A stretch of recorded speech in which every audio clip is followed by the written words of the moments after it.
요즘요 격세지감입니다.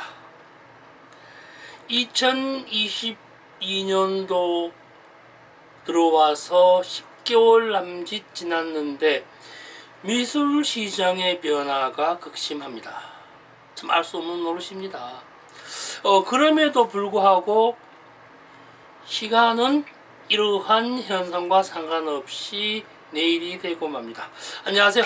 미술시장의 새로운 패러다임을 구축해 나가고 있는 미술만평 205회차 박정수 만평이님께 가을 인사 올립니다. 작품 팔아 땅 만평 사는 그날까지 열심히 함께 해보겠습니다. 좀 경험치에 대한 말씀입니다만 1985년 골동품 미술시장의 폭발적 확장에 이어서 1995년에서 97년 사이의 구상미술에 대한 약진, 2005년에서 2007년 사이의 사실적 표현의 그림들, 2015년의 만화 주인공들, 그리고 2002년 현재의 젊은 세대 캐릭터 시장이 오늘에 이르고 있습니다. 근데 말입니다. 이러한 시대를 겪으면서 그때부터 지금까지 작품 가격의 가치를 그대로 유지하고 있거나 더 비싸게 거래되는 화가들은 몇 퍼센트나 될까요? 이게 참 아이러니한 것이 있습니다.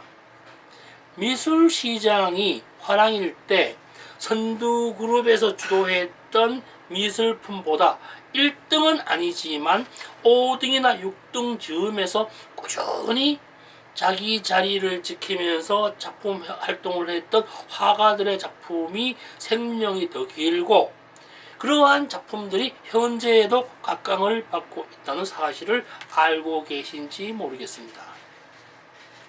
이름을 거론하면은 그분들의 다른 말로 하면요 하락된 분들의 이름을 거론하면 그분들의 위신에 흠이 가기 때문에 실명을 밝히지는 않겠습니다만 어찌되었거나 가격이나 인지도 면에서 선도적 역할을 했던 그들의 작품이 10년, 20년이 지난 현재에서는 거래되고 있지만 가격이나 인지도가 많이 하락한 것 사실임을 주지볼 필요가 있습니다.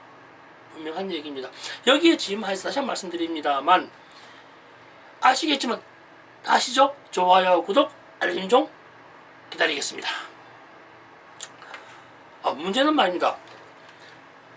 그러한 시대를 겪으면서 1등을 풍미했던 분들이 하락한 오늘의 시점에서 그분들 자체가 위기의식을 느끼고 절박해야 되지만 그들은요 경제적 여유를 확보하고 있기 때문에 절박함이 별로 없습니다. 그러다가 보니까 새로운 창작이나 도전을 하지 않는다는 것에 문제가 있습니다. 예술가는 배가 고파야 한다는 말이 있긴 하지만 그것보다는 무엇인가에 대해 절박해야 하는 것은 분명한가 봅니다. 예전에도 그랬지만요 이러한 오늘의 시점을 밝혀보게 되면요 미술투자, 아트테크, 미술재테크, 아트밴드 이런 말들이 횡행하게 수면 위로 떠오르고 있습니다. 요즘 같은 시대도 마찬가지입니다. 이런 말이 떠올 때는 이와 관련된 다양한 강의가 함께 진행되고 있습니다. 물론 그림사라는 얘기가 결국에 이 결론이긴 말입니다만 미술 투자 잘하는 법, 미술 재테크, 작품 감상과 수집법, 기타 등등의 수업 강좌가 대단히 많이 늘어나고 있습니다. 언론에서도 교육 관련 기사 광고를 하면서 미술품 작품을 샀더니 수익률이 500%가 났더라, 700%가 났더라 이런 자랑을 합니다. 그러면서 수업을 들으라고 이야기를 합니다. 여기에다가 한편으로는요 장기 투자 관점에서 그렇게 말을 하죠. 5년이나 10년 이상 지켜봐야 한다라고 말을 합니다. 이거 참 애매모호합니다. 그러면 사래 그러는데 10년 지켜보랍니다.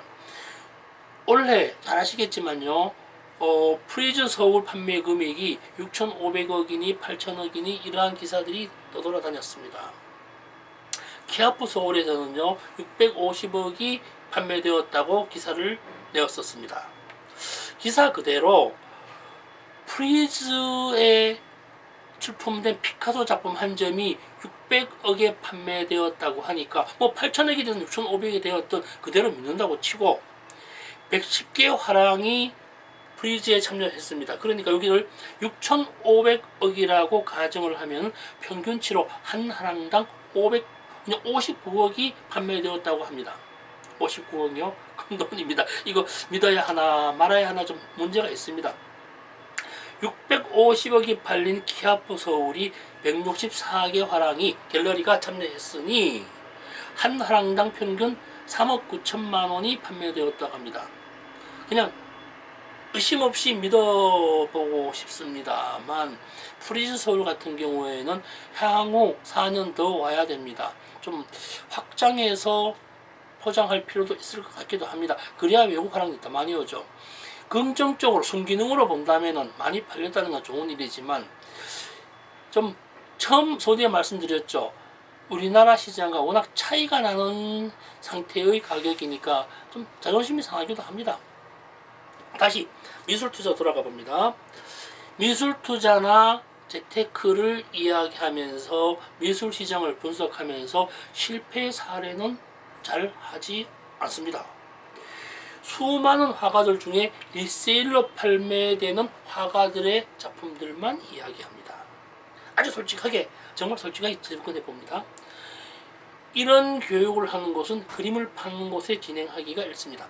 대학이나 언론을 앞세워서 미술품 장사합니다. 나한테 사라 이런 얘기합니다.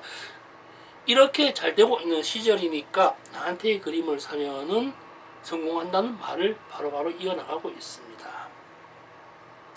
뭐 오늘 이야기의 결론을 미리 말씀드리면요. 현재 잘 되고 있는 시절이니까 그림 사라. 다만 어떤 그림을 사든지 선택은 네가 해라. 그럼에도 불구하고 나에게 사면 성공할 것이다. 내가 전문가니까 나를 믿는 것이 낫다. 나에게 그림을 사라. 이런 말로 결론을 맺죠. 어떻게 생각하세요? 저도 갤러리스트이기 때문에 이 미술품을 거래를 하고 있습니다. 참 애매모호한 부분입니다. 이 부분을요 솔직히 다 뒤집어 놓고 말씀드려 보겠습니다. 20년 30년 전부터 그림 사오신 분들의 산 작품 중에 명성만 있고 거래가 안 되는 작품들 명단을 뽑아서 공개를 하면요 미술시장 난리 납니다. 알면서도 말하지 않습니다. 저 역시 알고 있습니다만 그것을 공개할 용기 없습니다.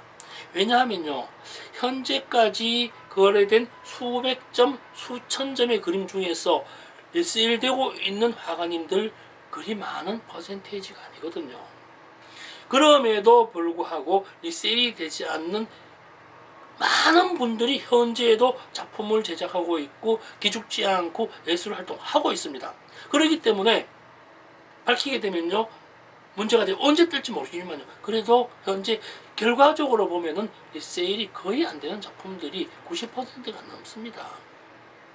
지금 말씀드리는 것은 시장을 말하는 것이지 예술 이야기 아닙니다. 미술 시장에서의 거래에 대한 이야기이지 예술 작품이 좋다 나쁘다 하는 이야기를 하는 것은 아닙니다. 그걸 다시 한번 강조해 봅니다. 이쯤에서 결론을 말씀드리면요.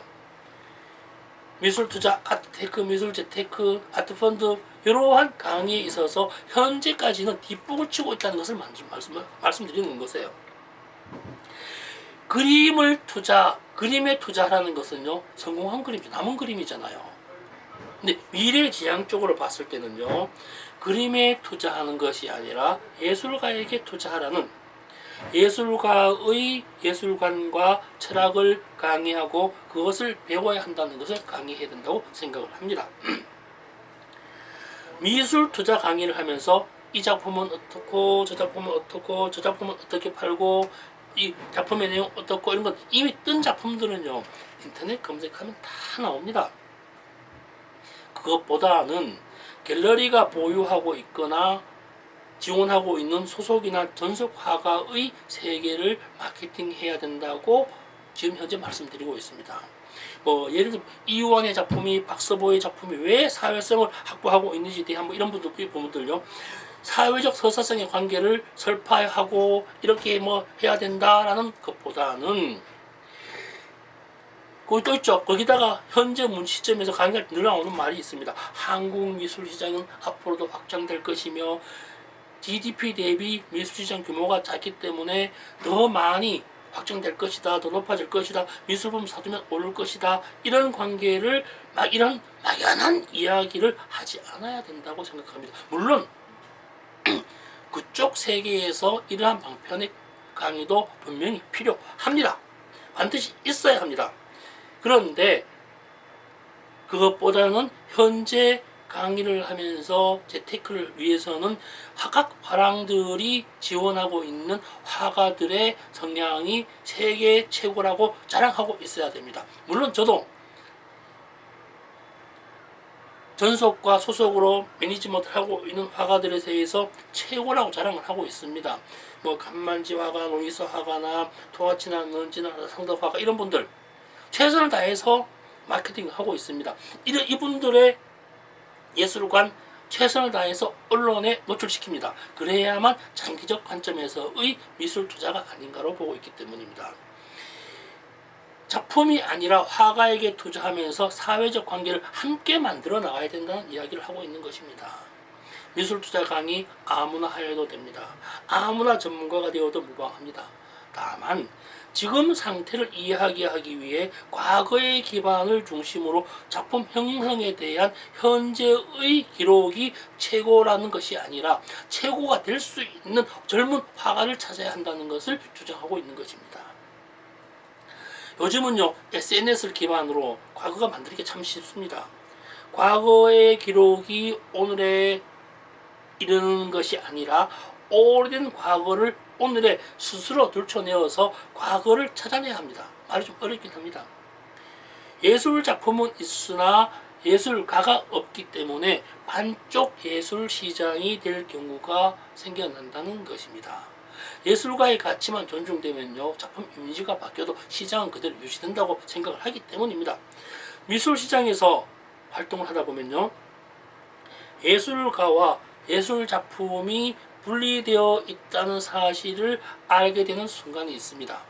그럼에도 불구하고 예술가의 가치가 더 존중받아야 된다는 사실을 알게 되는 순간이 있습니다. 이때부터가 본격적인 프로로서의 갤러리스트가 시작되는 것입니다. 이때부터 책임감이 생기고요. 이때부터 전문가라는 사실을 인지하게 된다고 합니다. 갤러리스트뿐만 아티스트도 마찬가지죠. 화가도 마찬가지입니다. 나의 자신이 공인으로서의 활동할 수 있는 시기가 느껴진다라고 합니다. 그렇기 때문에 미술 투자 관련 뒷북 치지 말고 과거에 이미 일어났던 사실을 오늘에 재조명하는 것이 아니라 미래를 위해서 지금부터 투자할 수 있는 예술가를 찾는 것이 더 합당한 일이라고 생각합니다. 저 역시도 미래를 위해서 투자를 하고 있습니다. 좋은 화가의 세계를 노출시키고 있습니다. 미술투자, 아트테크, 아트펀드, 작품으로서 뒷북치지 말고 예술가에게, 화가에게 투자하는 미래지향적 세계가 만들어졌으면 좋겠습니다. 오늘은 여기에서 마치겠습니다. 고맙습니다.